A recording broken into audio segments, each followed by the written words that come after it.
Welcome to another Gaslec podcast, and thank you very much indeed for listening, guys. So we've got this being audio recorded, and we're doing a little video of this as well. So this will be on our video platform on the YouTube podcast. So wherever you're listening to, you can actually get this, and you can see my ugly face that's on here as well as. So, but we also have the YouTube channel called the Gaslec Podcast, and that has some bonus videos as well on which you can watch. So there's a bit more hands-on stuff that's not really suitable for audio only, but we chuck that on as well. So do subscribe to that, and you'll get all the latest episodes there coming through to you as well.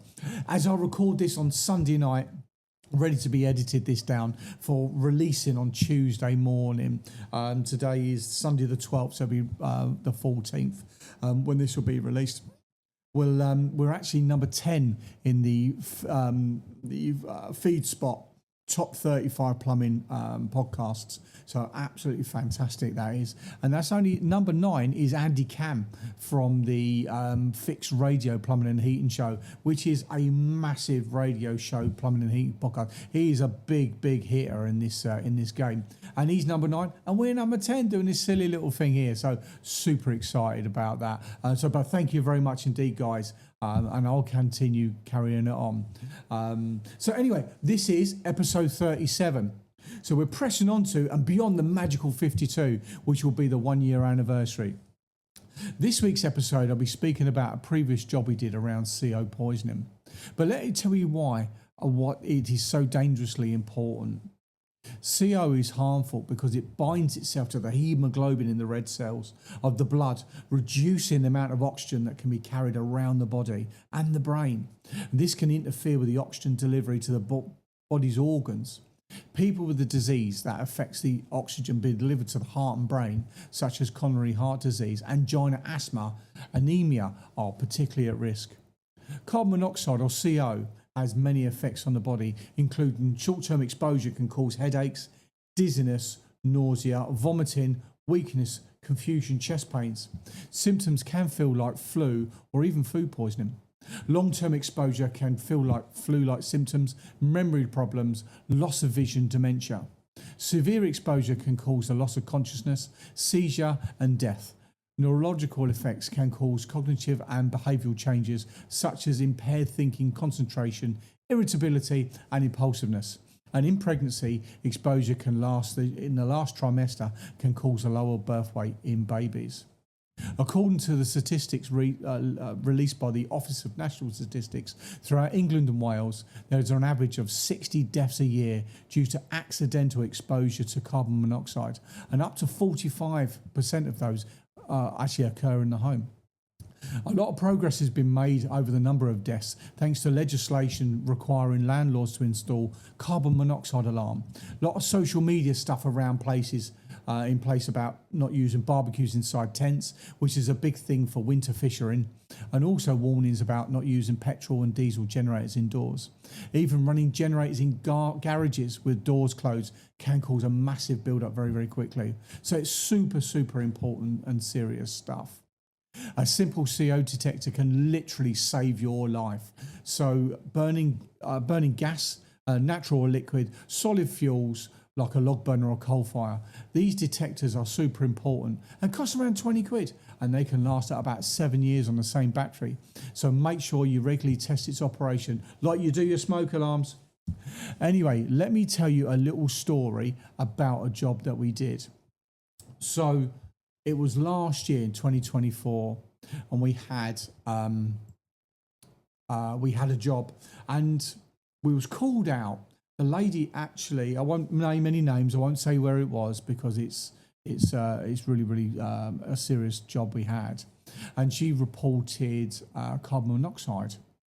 So I went along there. So what's going on? Let's have a look. And basically, she was living in a mobile home, and she'd not long moved in, and she had I think she had some electric heaters for the heating, a gas fire, but that wasn't being used. This was back in the summer. But she had a gas water heater. Now, this gas water heater was a really old open flue type. And what it had it had like a viewing window, like a little window about so big. And inside there, you could actually poke your finger in and touch the flame. It was a very old bit of kit, something we don't really have anymore. They have viewing windows, but they're behind little glass panels, but this is so old. And then what actually happened was, when this unit was newly delivered into site and it was being plumbed in and connected up, for transportation, they got the top part of the flue and they unscrewed it and took it away for transportation purposes. And then no one had put it back on. They connected the gas up, fired it all up. Now, I'm not sure whether this was a windy day and it all blew back in, but unfortunately, she was actually found unconscious.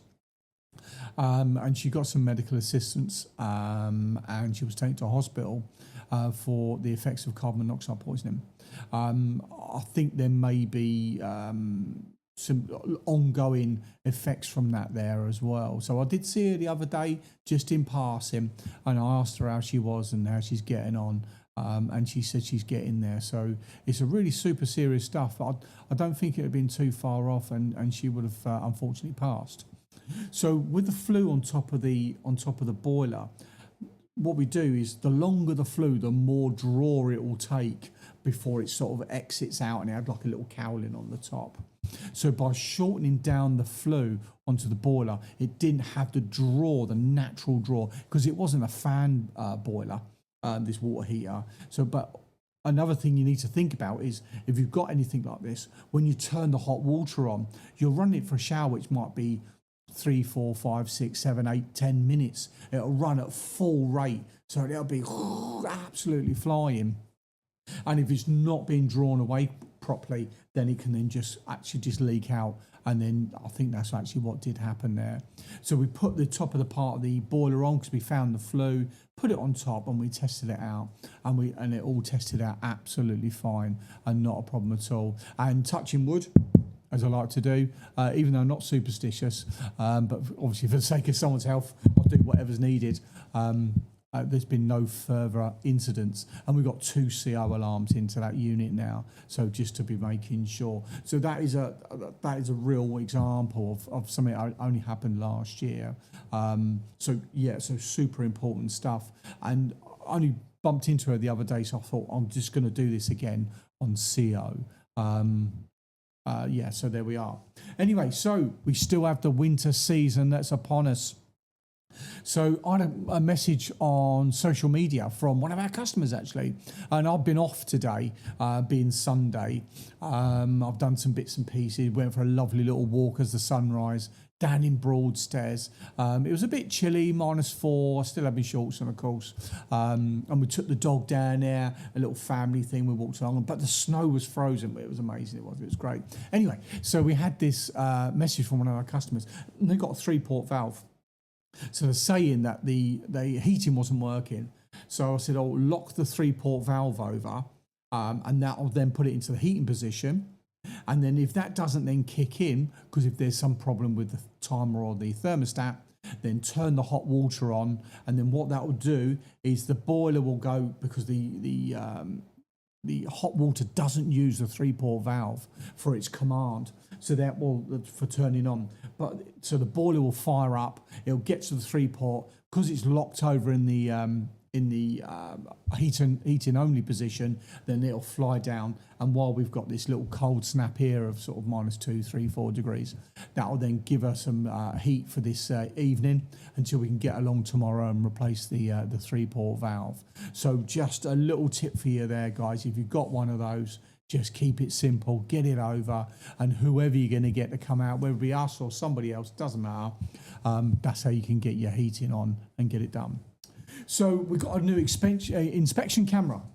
So I'll do a little video on this for the YouTube channel. Obviously, it's a little bit thingy-me-bob, a little bit visual, and if you're only listening on the audio only, but you can see the tip of the film, the camera wobbles a little bit. So really super excited to do a little video to show you that, guys, and how that can be, how that can work. And that'd be really good for when we get those little water leaks and we get the camera down there and we can just twist the tip there no rude comments in the comments section, and then we can just pop it in there and we can have a little look, and it records as well, so we can do a little video, pull it out, and we can have a little playback on it. So super excited about using that. Wasn't too expensive either in the scheme of it. Comes in a nice bag, so we'll have that for the team if we get called out to any sort of water leaks or any sort of inspection issues that we need. So we've got a new bit of kit there. So last week I had a massive day up in Nottingham for our commercial customers. So I left at 3:30 in the morning, went up to Nottingham, got to the first job, got the jobs done another job on the way home in Milton Keynes, then got some boiler parts, then went across into Colchester and got a job done there, and then come back. So it was a massive day, to be honest. 3:30 in the morning, I got back at 6 o'clock at night. So I can tell you what, Saturday morning, I didn't get out of bed until 9:45. It's not me at all, but I was absolutely creamed of the crackers. So it was a big week last week on that Friday for us. So the boys have been super busy out on the road. The phones have been mad. Hopefully we're going to be getting a new admin assistant as well on a part-time basis coming into the business, helping us out.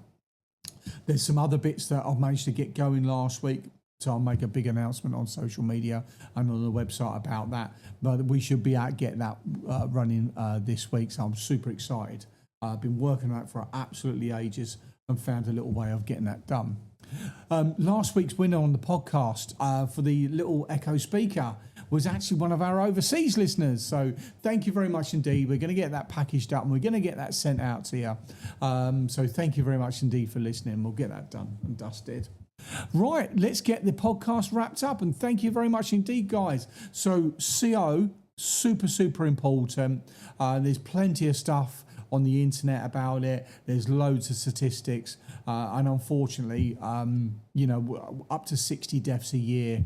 I think that was 2021, that statistic come out from Google there. So, that's 62 many, and 45% of those.